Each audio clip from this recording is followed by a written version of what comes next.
Le cuivre est l'un des métaux les plus utilisés au monde et aussi le premier à avoir été maîtrisé par l'humanité. Son histoire accompagne l'évolution des civilisations depuis environ 5000 ans avant Jésus-Christ, lorsqu'il a commencé à être façonné en outils, armes et objets du quotidien. Chaque année, environ 25 millions de tonnes de cuivre sont produites dans le monde entier.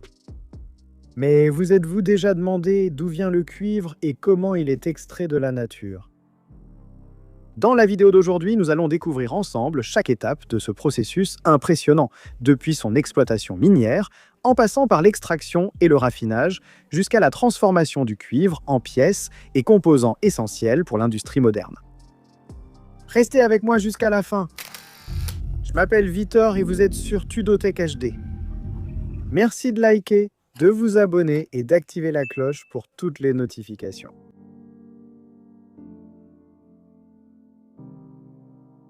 La civilisation moderne ne fonctionnerait tout simplement pas sans le cuivre. Ce métal est présent dans presque tous les aspects de notre vie quotidienne, des moteurs et systèmes de chauffage jusqu'aux câbles électriques qui alimentent des villes entières.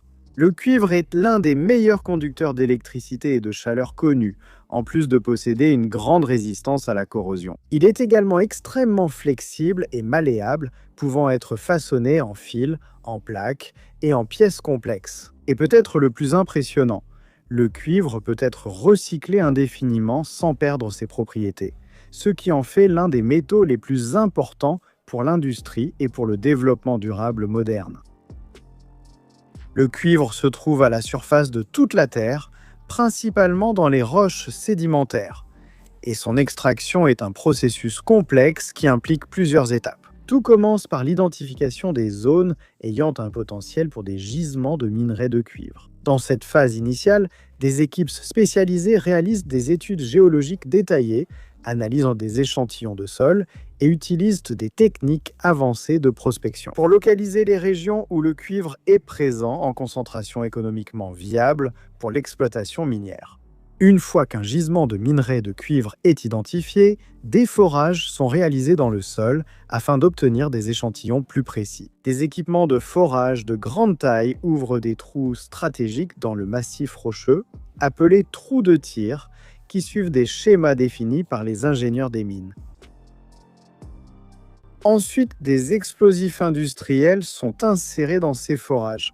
Les types d'explosifs utilisés varient en fonction des caractéristiques géologiques du site, mais en général, ils sont à base de nitrate, développés spécifiquement pour une utilisation en exploitation minière. Après l'insertion des explosifs, les trous de tir sont remplis avec un matériau inerte appelé bourrage. Ce matériau aide à contenir l'explosion en dirigeant l'énergie vers la roche et en garantissant une fragmentation plus efficace et contrôlée.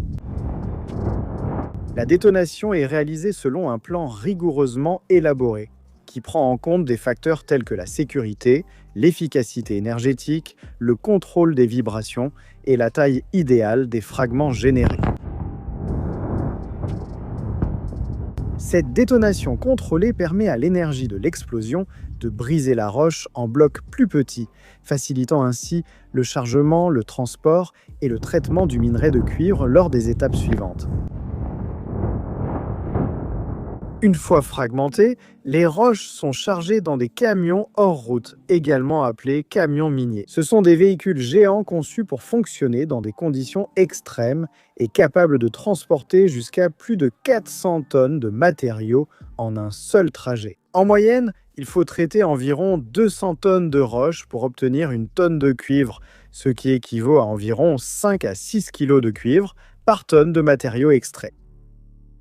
Le chargement est effectué par de grandes excavatrices hydrauliques ou des chargeuses sur pneus qui ramassent le matériau fragmenté et le déposent directement dans la benne des camions. Une fois chargés, les camions quittent le site en empruntant des rampes en spirale creusées sur les côtés de la mine, spécialement conçues pour supporter des véhicules de cette taille. Les fragments de roche à faible concentration de cuivre, qui ne justifient pas le traitement, sont séparés et envoyés vers les zones de rejet, appelées piles de stériles. Quant au minerai ayant une teneur économiquement viable, supérieure à 0,3%, il est envoyé vers l'usine de traitement où il sera préparé pour les étapes qui sépareront le cuivre de la roche. Ce traitement commence par le concassage, une étape au cours de laquelle de gros blocs de roche sont réduits en fragments plus petits à l'aide de concasseurs de grande taille. Ce processus facilite la manipulation du matériau et prépare le minerai pour l'étape suivante. Les fragments de roche, désormais de taille plus petite, sont transportés par des bandes transporteuses jusqu'à l'usine industrielle. Ensuite, le matériau concassé passe par le broyage, effectué dans de grands broyeurs industriels avec des billes de fer qui réduisent la roche en particules extrêmement fines. Au cours de ce processus, le minerai était mélangé à de l'eau pour former une pulpe, ce qui facilite le transport et le contrôle de la taille des particules. Cette étape est essentielle car elle permet la libération des minéraux de cuivre en les séparant de la matrice rocheuse à laquelle ils étaient fixés. Après le broyage, le minerai passe à la concentration où le cuivre est effectivement séparé des autres minéraux. Cette séparation est généralement réalisée par le procédé de flottation. À cette étape, des réactifs chimiques spécifiques sont ajoutés à la pulpe pour rendre les particules de cuivre hydrophobes, ce qui les fait se lier aux bulles d'air injectées dans les cuves. Ces particules remontent à la surface, formant une mousse riche en cuivre qui est ensuite collectée. Le matériau obtenu est un concentré de cuivre avec une teneur significativement plus élevée que le minerai d'origine, mais il est encore mélangé à d'autres minéraux et doit être extrait et raffiné. Cette extraction se fait principalement par deux méthodes. La fusion, qui utilise des températures élevées pour séparer le métal, et la lixiviation, qui dissout le cuivre avec des solutions chimiques avant le raffinage final. Lors de la lixiviation, le minerai est placé en tas ou dans des cuves et reçoit une solution chimique, généralement acide, qui dissout le cuivre présent dans la roche. Ce cuivre dissous est ensuite séparé de la solution et récupéré par des étapes de purification, ce qui donne un cuivre de haute pureté, prêt à être utilisé industriellement. Dans le procédé de fusion, le cuivre est extrait du minerai à l'aide de haute température.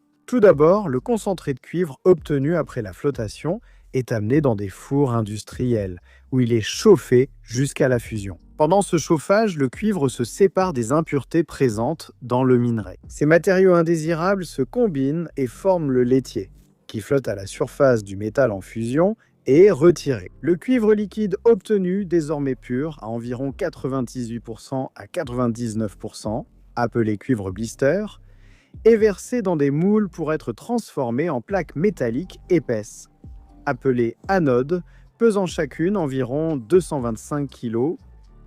Ces plaques sont ensuite soumises à des étapes supplémentaires de purification, comme l'électro-raffinage. Dans ce processus, les anodes de cuivre sont placées dans une solution électrolytique et soumises au passage d'un courant électrique. Avec le passage de l'électricité, le cuivre se dissout lentement et se redépose sur d'autres plaques, formant une nouvelle couche de cuivre presque totalement pure. Le résultat est un cuivre d'une pureté supérieure à 99,9%, prêt à être utilisé dans la fabrication de fils électriques, de composants électroniques et de divers produits industriels. À leur arrivée dans les usines, les plaques de cuivre de haute pureté passent d'abord par des fours industriels, où elles sont chauffées jusqu'à devenir du cuivre liquide. Ce métal fondu est ensuite dirigé vers la coulée continue, où il est moulé en barres, billettes ou tiges, qui serviront de matière première pour différentes applications industrielles, comme la fabrication de tubes, de fils et d'une grande variété d'autres produits. Si vous avez aimé la vidéo, laissez un like et partagez-la avec vos amis. Laissez un commentaire en nous disant d'où vous nous regardez et ce que vous avez pensé de cet épisode. Abonnez-vous à notre chaîne et activez la cloche des notifications pour être averti à chaque fois que nous publions un nouveau contenu. Merci d'être resté avec moi jusqu'ici. Si vous voulez continuer à apprendre, regardez l'une des vidéos recommandées qui s'affiche sur votre écran. Je prie Dieu de bénir vous et votre foyer et de vous garder en bonne santé.